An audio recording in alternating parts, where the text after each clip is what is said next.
ഏവർക്കും മറ്റൊരു വീഡിയോയിലേക്ക് സ്വാഗതം. റഷ്യ ഉക്രൈൻ യുദ്ധത്തിൽ മര്യാദയ്ക്ക് യുദ്ധം നിർത്തിയാൽ തനിക്ക് കൊള്ളാം, അതല്ലാതെ റഷ്യ പിടിച്ചെടുത്ത ഉക്രൈനിന്റെ സ്ഥലങ്ങൾ തിരിച്ചു കിട്ടാനും നാറ്റോയിൽ ചേരാനുമൊക്കെ യുദ്ധം തുടരാനാണ് പ്ലാനെങ്കിൽ ഉക്രൈൻ തന്നെ ഇല്ലാതാകും എന്നാണ് ട്രംപ് ഉക്രൈൻ പ്രസിഡന്റ് സെലൻസ്കിയെ ഭീഷണിപ്പെടുത്തുന്നത്. 3 വർഷത്തിലേറെയായി പണവും ആയുധങ്ങളും കൊടുത്ത് യുദ്ധത്തിനായി ഉക്രൈനെ സഹായിച്ചിരുന്ന അമേരിക്കയുടെ നയങ്ങളെ മാറ്റിമറിച്ച് ഉക്രൈനെ കൈവിട്ടുകൊണ്ട് റഷ്യയുമായി അടുക്കാനുള്ള പ്രസിഡന്റ് ട്രംപിന്റെ തീരുമാനം സത്യത്തിൽ അമേരിക്കയുടെ സൗഹൃദ രാഷ്ട്രങ്ങളെ ആകെ അങ്കലാപ്പിലാക്കിയിരിക്കുകയാണ്.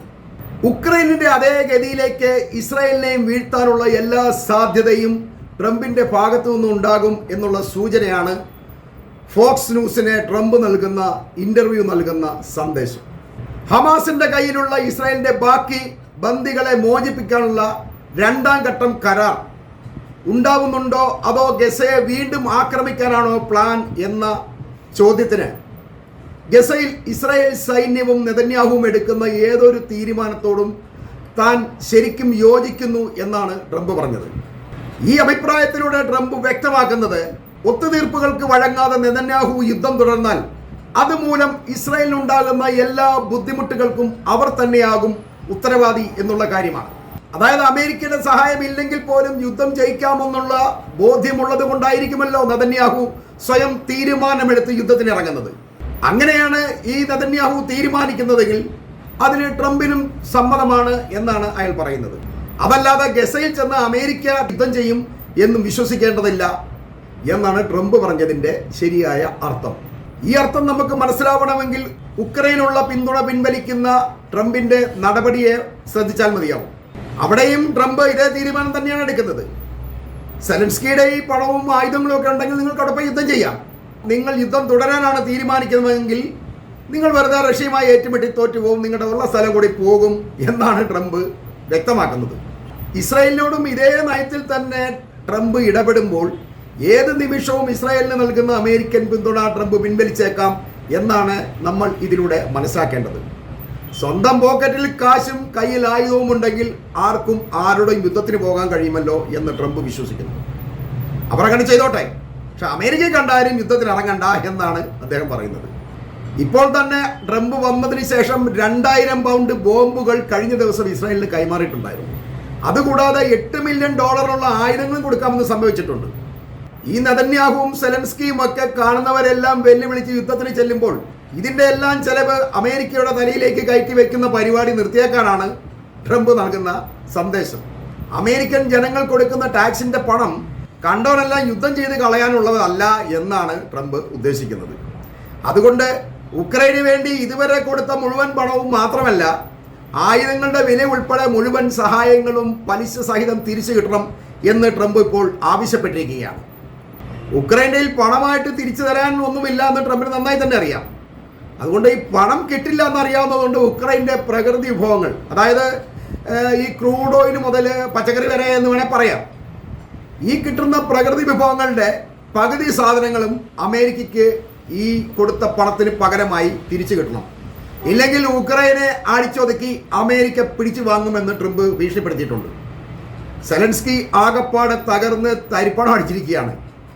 അയാൾ ധരിച്ചിരുന്നത് ഈ യൂറോപ്പിൻ്റെയും അമേരിക്കയുടെയൊക്കെ സഹായം കൊണ്ട് റഷ്യയെ ജയിച്ച് അയാൾക്ക് സ്വന്തമായി വലിയ ആളായി നടക്കാമെന്നുള്ള ധാരണയൊക്കെ ആയിരുന്നു. പക്ഷേ അതെല്ലാം പൊളിഞ്ഞു. അമേരിക്ക ഈ സെലൻസ്കിക്കുള്ള അല്ലെങ്കിൽ ഉക്രൈനുള്ള സകല പിന്തുണയും വലിച്ചുകൊണ്ട് നിങ്ങൾക്ക് വേണമെങ്കിൽ യുദ്ധം ചെയ്തോ, കുഴപ്പമൊന്നുമില്ല, ഇനി അഥവാ അതല്ല നിങ്ങൾക്ക് റഷ്യയുമായി ഒത്തുതീർപ്പാണ് പ്ലാൻ എന്നുണ്ടെങ്കിൽ റഷ്യ നിങ്ങളിൽ നിന്ന് പിടിച്ചെടുത്ത ഉക്രൈൻ്റെ 5 പ്രദേശങ്ങൾ പറയുമ്പോൾ ഉക്രൈൻ്റെ ഏതാണ്ട് 1/5 ഭാഗം അത് ഏതാണ്ട് 20% പ്രദേശങ്ങൾ വരും. അത് മുഴുവൻ റഷ്യ തിരിച്ചു തരില്ല. അത് നിങ്ങൾക്ക് സമ്മതമാണെന്നുണ്ടെങ്കിൽ യുദ്ധം നമുക്ക് അവസാനിപ്പിക്കാം, നിങ്ങൾക്ക് ഇനിയുള്ള കാലം ബാക്കിയുള്ളത് കൊണ്ട് തട്ടിക്കൂട്ടി ജീവിച്ചോ എന്നാണ് ട്രംപ് പറയുന്നത്. അപ്പം ഇങ്ങനെ ട്രംപിന്റെ നിലപാട് അമേരിക്കയുടെ നിലനിൽപ്പ് നോക്കി തന്നെയാണ്. കാരണം കിട്ടുന്ന കാശ് മുഴുവൻ അമേരിക്ക കൊണ്ടുപോയി കണ്ടെടുത്ത് യുദ്ധം ചെയ്യാൻ വേണ്ടി നാട്ടുകാർക്ക് കൊടുക്കാൻ പറ്റില്ലല്ലോ. അതാണ് ട്രംപ് ഇങ്ങനെ ഒരു തീരുമാനം എടുത്തിരിക്കുന്നത്. നല്ലൊരു തീരുമാനമാണ്. ഈ ഉക്രൈന് വന്ന അതേ ഗതി തന്നെയാണ് ഇപ്പോൾ ഇസ്രായേലും ഇനി വരാനുള്ളത് എന്നുള്ള കാര്യം ഉറപ്പാണ്. ഇസ്രായേൽ അമേരിക്കയുടെ 51ാം സ്റ്റേറ്റാണ്, വളർത്തപുത്രനാണ് എന്നൊക്കെ ലോകം പറയുമ്പോഴും അമേരിക്കയ്ക്ക് ഇസ്രായേലിനെ കൊണ്ട് എന്താണ് ലാഭം എന്ന് ആർക്കും ഇതുവരെ പറയാൻ കഴിയുന്നില്ല. സത്യത്തിൽ അറബികളുടെ സമ്പത്തിൽ കണ്ണുവെച്ചുകൊണ്ടാണ് അമേരിക്ക ഇതുവരെ മധ്യേഷ്യൻ ഇടപെടലിന് തയ്യാറായിരുന്നത്. അഥവാ ഇനി അവിടേക്ക് ഒരു പെട്ടെന്നൊരു ആവശ്യം വന്നു കഴിഞ്ഞാൽ ഒരു ഇടത്താവളമായിട്ട് ഈ ഇസ്രായേലിനെ ഉപയോഗിക്കാം എന്ന് കരുതിയാണ് ഇസ്രായേലിനെ ഇതുവരെ അമേരിക്ക സംരക്ഷിച്ചു പോകുന്നത്. എന്നാൽ ഇറാന്റെ യഥാർത്ഥ ശക്തിയുടെ അല്പം മാത്രം തിരിച്ചറിഞ്ഞ അമേരിക്ക മിഡിൽ ഈസ്റ്റിൽ ഒരു ബലപ്രയോഗം നടക്കില്ല എന്ന് ഏതാണ്ടൊക്കെ മനസ്സിലാക്കിയിട്ടുണ്ട്. തന്നെയുമല്ല, ലെബനോണിൽ നിന്നും സിറിയയിൽ നിന്നുമൊക്കെ അമേരിക്കൻ സൈന്യത്തെ ഈ ട്രംപ് തിരിച്ചു വിളിച്ചുകൊണ്ടിരിക്കുകയാണ്. അത് ഗസയിൽ നിന്നും ഈ ലെബനോണിൽ നിന്നും സിറിയയിൽ നിന്നൊക്കെ അമേരിക്കയുടെയും ഇസ്രായേലിൻ്റെയൊക്കെ സൈന്യം ഏകപക്ഷീയമായി തന്നെയാണ് പിൻവലിയുന്നത്. അതൊന്നും ഒരിക്കലും അവർ യുദ്ധം ജയിച്ചിട്ടല്ല.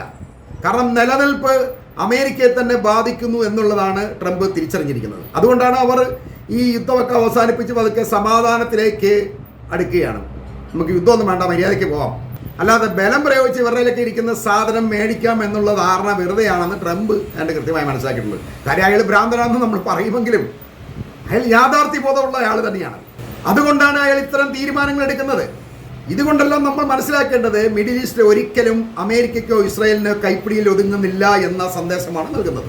അതിന് പകരമായി അറബികളുമായി നല്ല നയതന്ത്ര ബന്ധം സ്ഥാപിക്കുന്നതാണ് അമേരിക്കയ്ക്ക് നല്ലത് എന്ന ബോധ്യം ട്രംപിനുള്ളത് കൊണ്ട് അയാൾ യുദ്ധം അവസാനിപ്പിച്ച് അറബ് രാജ്യങ്ങളുമായി ഇപ്പോൾ ചെങ്ങാത്തം കൂടാൻ ശ്രമിക്കുകയാണ്.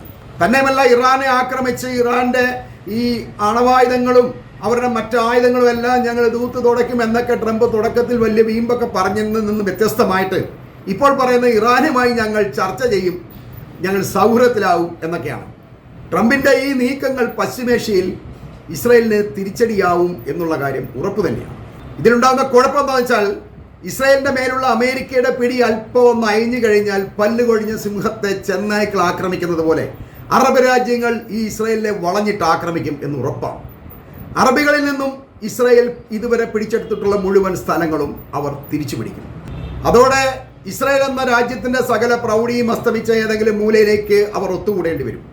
ട്രംപ് പറയുന്നത് എൻ്റെ ഈ തീരുമാനങ്ങൾ നെതന്യാഹുവിനെ ശരിക്കും ദേഷ്യം പിടിപ്പിക്കുന്നുണ്ടെന്ന് എനിക്കറിയാം, പക്ഷേ എനിക്ക് അമേരിക്കയുടെ സാമ്പത്തിക ഭദ്രത ഉറപ്പിക്കേണ്ടതുണ്ട്, അല്ലാതെ മറ്റു രാജ്യങ്ങളെ എക്കാലം സഹായിച്ചുകൊണ്ടിരിക്കാൻ കഴിയില്ലല്ലോ. ഇനി അഥവാ നെതന്യാഹുവിന് ഗാസയിൽ താല്പര്യമുണ്ടായിരുന്നുവെങ്കിൽ 2005 ഇസ്രായേൽ ഗസയിൽ നിന്നും പിൻവലിയാൻ പാടില്ലായിരുന്നു. ഗസ അത്ര നല്ല സ്ഥലമായിരുന്നു, പക്ഷേ അത് ഈ ഇസ്രായേൽ വിട്ടുകളഞ്ഞു. ഇന്ന് ഗസ ഹമാസിന്റെ കയ്യിലാണ്. അവർ ദിവസവും വളർന്നുകൊണ്ടിരിക്കുകയാണ്. ഇനി അവരിൽ നിന്ന് അത് പിടിച്ചെടുക്കാനും ഗസക്കാരെ മാറ്റാനും ഒക്കെ വളരെയധികം ബുദ്ധിമുട്ട് തന്നെയാണ്. അതുകൊണ്ട് അമേരിക്ക ഒരിക്കലും ഇനി ഇക്കാര്യത്തിൽ ഇടപെടില്ല. നെതന്യാഹുവിന് കഴിയുമെങ്കിൽ അവർ നോക്കട്ടെ എന്നാണ് ട്രംപ് പറയുന്നത്. അതുതന്നെയല്ല, ഈ ഗസക്കാരെ ഈജിപ്തിലേക്കും ജോർദാനിലേക്കും ഒക്കെ നാട് കടത്താനുള്ള പദ്ധതി ട്രംപ് ആദ്യം പറഞ്ഞിരുന്നല്ലോ എന്നുള്ള ചോദ്യത്തിന് പദ്ധതിയിൽ ഞങ്ങൾ ഉപേക്ഷിച്ചിട്ടൊന്നുമില്ല, പക്ഷേ ഈജിപ്തും ജോർദാനും പ്രതിപക്ഷം കോടിക്കണക്കിന് ഡോളറാണ് ഞങ്ങൾ കൊടുത്തുകൊണ്ടിരുന്നത്. അവർ ഇക്കാര്യത്തിൽ ഞങ്ങളെ സഹായിക്കുമെന്നാണ് ഞാൻ വിശ്വസിച്ചിരുന്നത്. എന്നാൽ ഞങ്ങളുടെ പ്രതീക്ഷ തകർത്തുകൊണ്ട് അവർ ഞങ്ങളുടെ ആവശ്യം തള്ളിക്കളഞ്ഞു. അതുകൊണ്ട് ഗസയിലെ ജനങ്ങളെ ഇപ്പോൾ മാറ്റാൻ ഞങ്ങൾക്ക് വേറൊരു സ്ഥലമില്ലാത്തതുകൊണ്ട് ആ പദ്ധതി മാറ്റിവെച്ചിരിക്കുകയാണ് എന്നാണ് ട്രംപ് പറയുന്നത്. പദ്ധതി നടപ്പിലായാൽ അത് എപ്പോഴും വളരെ നല്ല കാര്യമാണ് എന്നാണ് ട്രംപ് ഇപ്പോഴും പറയുന്നത്. കൂടാതെ മറ്റൊരു കാര്യം കൂടി ഓർമ്മിപ്പിക്കുന്നുണ്ട്. ഞാൻ ഒരുപാട് റിയൽ എസ്റ്റേറ്റ് ഇടപാടുകൾ കണ്ടിട്ടുണ്ട്. അതിൽ ഏറ്റവും മോശം ഇടപാട് ഗസയിലേതാണ്. ഞങ്ങൾക്ക് ഗസക്കാരെ ഒഴിപ്പിക്കാൻ കഴിയുന്നില്ല എന്നാണ് ട്രംപ് നിരാശപ്പെടുന്നത്. കാരണം മറ്റുള്ള സ്ഥലങ്ങളിൽ എന്ന് പറഞ്ഞാൽ ഇവർ പിടിച്ചെടുത്ത് അവിടേക്ക് പോയിട്ട് ഇവർക്ക് അവിടെയുള്ള ആൾക്കാരെല്ലാം അടിച്ച് ഓടിച്ചല്ലേ തല്ലി കൊന്നിട്ട് ഇവർ ആ രാജ്യം പിടിച്ചെടുക്കുക അല്ലെങ്കിൽ ആ പ്രദേശം കൈയെടുക്കുകയാണ് ചെയ്തുകൊണ്ടിരുന്നത്. പക്ഷേ ഗസയിൽ അത് അവർക്ക് നടക്കുന്നില്ല. ഗസ എന്ന സ്ഥലം അമേരിക്കയും ഇസ്രായേലിനെ സംബന്ധിച്ച് ഏറ്റവും വിലപ്പെട്ട ഒരു പ്രദേശം തന്നെയാണ്. അതവർക്ക് പിടിച്ചെടുക്കാൻ കഴിയുന്നില്ല. ഈ ഒരു നിരാശ ഈ ട്രംപിനും നെതന്യാഹുവിനും എക്കാലവും ഉണ്ടാകും എന്ന് പറഞ്ഞുകൊണ്ട് ഞാൻ ഈ വീഡിയോ ഇവിടെ അവസാനിപ്പിക്കുകയാണ്.